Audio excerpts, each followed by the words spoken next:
The United States tax code is one of the most complex sets of rules in the history of man. This is an overview of the common calculations used in your personal income tax return. This is Tom. Like many Americans, his only income is the salary that he receives from his employer. Tom is paid every month. He goes to work throughout the year, collecting his paychecks. But it's not that simple. This is because his employer is required to subtract a portion of Tom's income each quarter and send it to the IRS. Social Security tax, Medicare tax, and income tax are deducted from Tom's pay. The total amount that Tom takes home is noticeably less than his total salary. This is called his take-home pay. At the end of the year, Tom receives a tax form that shows how much money was taken from his salary and sent to the IRS. That amount is called his withholding. Tom will prepare his tax return for the past year of income. This means that he will calculate the amount of income tax that he actually owed to the IRS and compare it with the amount of withholding that was subtracted from his salary. These amounts are often different because each person has a unique financial situation. If the income tax owed is greater than the amount that his employer withheld, Tom will have to send a payment to the IRS to cover the difference. If the income tax owed is less than the amount that his employer withheld, Tom will receive a refund.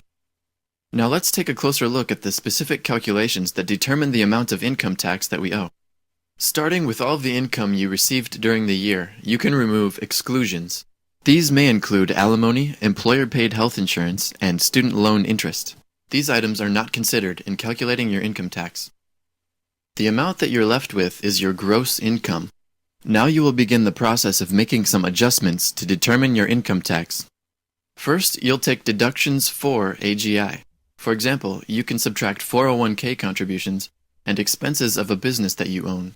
This will give you your AGI, or Adjusted Gross Income. Now it's time to take deductions from AGI. Everyone takes either the standard deduction or a collection of other miscellaneous itemized deductions, whichever amount is greater for you. Itemized deductions are those items that you specifically list. You can subtract charitable contributions, medical expenses, and mortgage interest.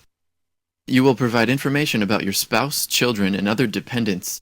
Then you will subtract your personal dependency exemptions, based on how many people you care for in your household. You have arrived at a number called taxable income. We can now determine your income tax. The U.S. has a system of marginal tax rates for different levels of income. This means that portions of your income are taxed at higher rates as the amount of your income increases. For a married couple, on the first portion of income up to $16,050, the tax rate is 10%. On the next portion of income, the tax will be 15%.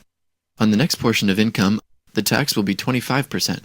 And the marginal tax rate continues to increase for higher levels of income. For example, the tax rate at your income level might be 20%. People filing separate returns will follow different income brackets. Some people who meet specific requirements may be able to reduce their taxes by taking credits. These may include the Earned Income Tax Credit, Foreign Tax Credit, Education Credits, and Childcare Credits. The amount you have now is federal taxes owed. This is the amount that we discussed earlier.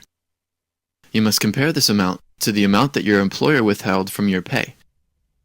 This will determine if you will receive a refund or need to pay additional tax or penalties. Calculating your state income taxes should be simple after you've made it to this point. Now we can take a look at where Tom's income went. After Medicare taxes, Social Security, state income tax, and federal income tax, Tom only kept 70% of his pay. We have just seen some common calculations that are used to determine your federal income tax. If you want to learn more, go to seeingfinance.com for links to more information. This has been Personal Income Taxes by Seeing Finance.